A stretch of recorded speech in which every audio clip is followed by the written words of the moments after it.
Voilà, salut à vous chers amis, bienvenue à cette autre édition de Questions de foi. Questions de foi, c'est votre programme sur mes pages Facebook et YouTube. Un programme d'enseignement, 15 minutes d'enseignement. Voilà, parfois une question peut nous prendre plusieurs capsules, elle peut nous prendre une seule capsule, comme la question que nous voulons aborder actuellement. C'est une question encore qui est une réponse à une question que m'a posée un autre internaute. Il y en a plusieurs comme ça. On va demander, est-ce qu'une femme peut diriger un ministère, peut diriger une église? Est-ce que notre monde demandait, est-ce que la dîme est encore biblique? Est-ce qu'un chrétien devrait encore pratiquer la dîme aujourd'hui? Donc, toutes ces questions, nous reviendrons bien évidemment là-dessus. Et nous allons vous apporter les éclairages et les lumières selon les Écritures. Donc, question de foi, c'est 15 minutes ou alors un peu plus ou un peu moins. Voilà, donc c'est une capsule pour vous édifier, c'est pour vous éclairer sur une question relative à la pratique de la foi chrétienne. La question peut être littéralement formulée dans les Écritures, n'est-ce pas? Voilà, ou alors la question peut être suggérée par une lecture que nous faisons à partir de la Bible. Elle peut même venir des internautes que vous êtes. Si vous avez des questions, vous avez des interrogations sur certaines vérités, certaines réalités qu'il y a dans les Écritures, qui sonnent avec beaucoup de confusion dans votre esprit, ne manquez pas de nous écrire à l'adresse qui apparaît à la fin de cette vidéo. Alors, la question de foi aujourd'hui, c'est qu'est-ce que c'est que la foi? C'est une internaute, c'est une fille qui m'a écrit, une sœur qui m'a écrit cette question-là. Vous savez, la foi fait partie de ces rares concepts dans les Écritures qui trouvent leur définition à l'intérieur des Écritures, c'est-à-dire une définition formulée, parce qu'il y a une définition induite. On peut lire et déduire que voici ce que la foi veut dire, mais il y a une définition littérale. Alors, ce que je vais faire dans cette série, parce qu'on aura beaucoup de capsules, peut-être, je ne sais pas combien de capsules ça va nous prendre pour répondre à cette question et pour terminer. Donc, mais nous allons prendre un peu le temps pour aborder la question, parce que la foi est importante, n'est-ce pas? La Bible déclare que sans la foi, Matthieu 8, verset 13, il est impossible d'être agréable à Dieu, pardon, Hébreux chapitre 11, verset 6. On ne peut pas être agréable à Dieu si on ne vit pas par la foi. La Bible dit dans Habakkuk 2, 4 que le juste vivra par la foi. Dans Romains 1, verset 17 aussi. Donc la foi est au centre même de la vie chrétienne. On est sauvé par la foi, n'est-ce pas? Dans Éphésiens chapitre 2, verset 8, nous sommes sauvés par la grâce, par le moyen de la foi. Cela ne vient pas de nous, c'est le don de Dieu, afin que personne ne se glorifie, afin que personne ne se vante. Donc, alors, qu'est-ce que c'est que la foi? Dans Hébreux chapitre 11, donc, à partir du verset 1er, la foi est clairement définie. Voici ce que la Bible dit. Or, la foi est une ferme assurance des choses qu'on espère, une démonstration de celles qu'on ne voit pas. Voilà une définition qui est claire. Or, la foi est une ferme assurance des choses qu'on espère, une démonstration de celles qu'on ne voit pas. Et je suppose que si cet auditeur ou cette auditrice m'a écrit cette question, c'est pas par défaut de lire cette définition dans les Écritures, mais la question qu'elle pose la question, permettez la répétition de savoir qu'est-ce que cela veut réellement dire, qu'est-ce que cela signifie. Mais comme je vous le dis toujours, chaque texte de la Bible, adoptez déjà cette attitude. Chaque fois que vous faites des recherches dans la Bible, lisez toujours le contexte. Cherchez à savoir dans quel contexte est-ce qu'une écriture a été apportée, dans quel contexte est-ce qu'un concept dans les Écritures a été soulevé, qu'est-ce que la Bible veut réellement dire. Alors, nous allons donc lire le verset qui précède, parce que regardez, Hébreux chapitre 11, verset 1 commence par « Or ». Je t'ai déjà vous dire, à vous tous, les téléspectateurs de Questions de foi, que la Bible, à l'origine, n'a pas été écrite avec les chapitres et les versets. La Bible a été écrite, c'est un livre homogène. C'est un peu comme vous écrivez votre lettre à une personne, vous n'écrivez pas la lettre avec les versets. Mais les versets et les chapitres ont été introduits dans le séquencement et pour permettre un référencement facile. En d'autres termes, si je dis Hébreux 11, verset 1, vous connaissez exactement quelle portion de la Bible je suis en train à laquelle je suis en train de faire allusion. Et vous pouvez donc aller dans cette portion et la lire et comprendre, n'est-ce pas? Donc, ici, une phrase ne commence pas par or. C'est pour dire que or ici suppose que quelque chose a été dit avant.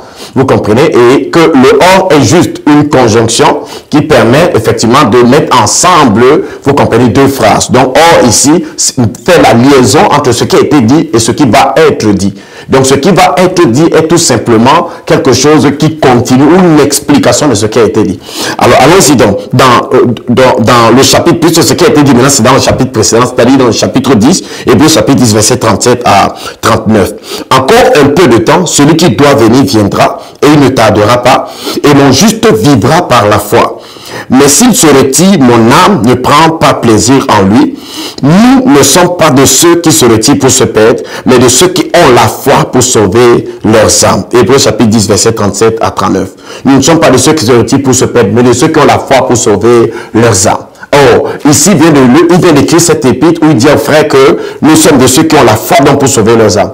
Mais est-ce que les frères savent donc ce que c'est que cette foi? Qu'est-ce que la foi? C'est pour ça que lui-même il apporte donc la réponse. Il dit, oh, la foi donc est une ferme assurance des choses qu'on espère, une démonstration de celles qu'on ne voit pas. Il dit que pour l'avoir possédé, les anciens ont obtenu un bon témoignage. On dit, vous comprenez, n'est-ce pas? Donc, et il dit par la suite que c'est par la foi que nous reconnaissons que le monde a été formé par la parole de Dieu, en sorte que ce qu'on voit n'a pas été fait des choses visibles. Alors, Hébreux 11, verset 1 à 3, donc Hébreux 10, verset 37 à 39. Voilà les deux textes que je viens de lire pour situer la phase dans le contexte. Donc, l'auteur de ce passage est en train de parler à ses interlocuteurs de la foi et il définit donc la foi pour qu'ils soient au même niveau de compréhension ou au même niveau d'information que les personnes auxquelles il est en train de s'adresser. Alors, premièrement, il dit que la foi est une ferme assurance des choses qu'on espère. Alors, quand on dit ça, j'ai entendu certaines personnes dire que la foi, c'est l'espérance. Bien-aimé dans le Seigneur, espère. Non, la foi, c'est pas l'espérance. N'oubliez pas que dans 1 Corinthiens chapitre 13, l'apôtre Paul dit qu'il y a trois choses qui demeurent. Il parle de la foi, l'espérance et la charité. Donc, il y a une différence entre la foi et l'espérance. Sinon, ce ne serait pas trois choses. Ce serait une chose dite de deux manières. Donc, la foi et la charité. Ou bien l'espérance, la charité. Puisque les deux seraient la même chose. Non, la foi, c'est pas l'espérance. L'espérance, vous comprenez, vous amène à attendre quelque chose qui arrive. La foi n'est pas dans l'attente de ce qui viendra. Écoutez bien, je vais vous aider à comprendre. Et notre amie, qui est notre auditeur, téléspectatrice, j'espère qu'elle trouvera la réponse à travers les explications que je vais donner. Donc, il y a deux mots capitaux ici. Il y a le mot assurance et il y a le mot démonstration. Ces deux mots-là nous permettent de comprendre quelle est la pensée de l'auteur. De quoi l'auteur était-il en train de parler en réalité? Il dit, oh, la foi est donc une ferme assurance. Vous comprenez? Le mot assurance avec le mot grec hypostasis. Donc, dans le grec, c'est écrit la foi, c'est le hypostasis. C'est une ferme hypostasis. Alors, vous savez, généralement dans les Écritures, lorsque l'auteur est devant un mot grec, le mot grec généralement correspond à beaucoup de mots équivalents en français. Et il choisit pour lui le mot qui semble le plus collé avec le contexte pour décrire ce qui est écrit dans ce contexte. Donc, il dit ici que la foi est donc une ferme assurance des choses qu'on espère. Qu'est-ce que le mot assurance, c'est hypostasis. Hypostasis veut dire ce qui est placé au-dessous. Commencez par comprendre. Qu'est-ce que ça veut dire hypostasis? Pour que vous compreniez hypostasis, regardez une maison. Dans une maison, il y a une partie immergée de la maison dans le sol et une partie émergée de la maison. Ça veut dire qu'il y a la fondation que personne ne voit, qui est cachée à l'intérieur de la terre, et il y a la maison qui est au-dessus. Et la fondation, on l'a fait avec des parpaings, vous comprenez, avant de poser le reste de la maison au-dessus. Alors, le fait que les gens ne voient pas la fondation ne veut pas dire que la fondation n'est pas là qu'on attend. Non, on n'attend pas la fondation. Il dit donc que la foi, donc, c'est la fondation. Vous voyez ça? La fondation des choses qu'on attend. En d'autres termes, on attend ce qui sera placé au-dessus de la construction, mais on a déjà la fondation. Vous comprenez, n'est-ce pas? On a déjà la fondation. Ce qu'on attend n'est pas la fondation. Ce qu'on attend, c'est ce qu'on mettra au-dessus de la fondation. C'est pour dire qu'une maison a donc deux parties. Vous devez comprendre cela pour comprendre la foi. Une maison a deux parties. Une partie invisible et une partie visible. Une partie immergée et une partie émergée. Une partie dans la terre et une partie hors de la terre. Alors, chaque réalité, vous comprenez, n'est-ce pas, a deux parties. Une partie que nous voyons et une partie que nous ne voyons pas. Mais avant de continuer dans ces applications-là, pour que vous compreniez ce que c'est que la foi, nous allons d'abord aussi expliquer le mot démonstration. Alors donc, finissons d'abord avec hypostasie. Donc c'est ça. C'est la chose posée au-dessous. La sous-structure, la fondation. C'est le fondement. Vous comprenez, n'est-ce pas? Et maintenant, voici encore ce que hypostasie veut dire. C'est ce qui a une existence actuelle. Vous comprenez? Donc quand on dit que vous êtes dans la ferme assurance, ça ne veut pas dire que vous attendez quelque chose qui viendra. C'est que vous possédez déjà quelque chose et vous attendez le reste. Ce que vous attendez, c'est le reste de la chose. Vous comprenez, n'est-ce pas? Mais vous la possédez déjà. Donc, la foi, c'est pour ça que celui qui est dans la foi est dans la possession. Il n'est pas dans l'espérance de posséder. Vous comprenez, n'est-ce pas? C'est pour ça que beaucoup de personnes aujourd'hui pensent qu'elles opèrent dans la foi alors qu'elles sont dans l'espérance.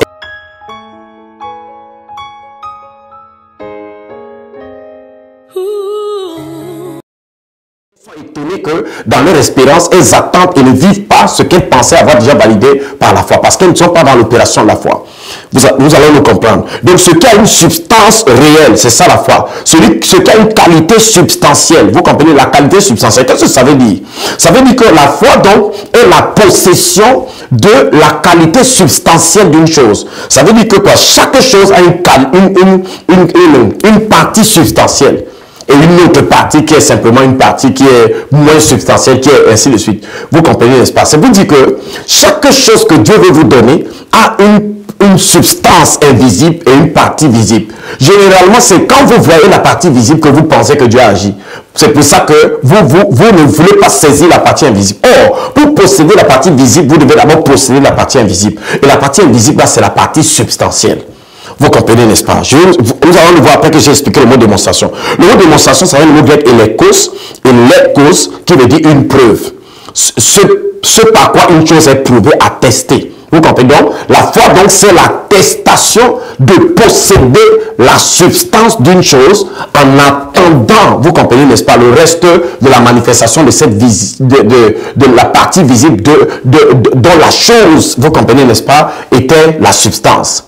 Ça veut donc dire que quoi? Quand je perds dans la foi, je possède, supposons que je crois Dieu pour la guérison. Ça veut dire que je possède déjà la substance de la guérison avant d'obtenir la manifestation visible de la guérison. C'est pour ça qu'on dit que c'est une démonstration, c'est une preuve.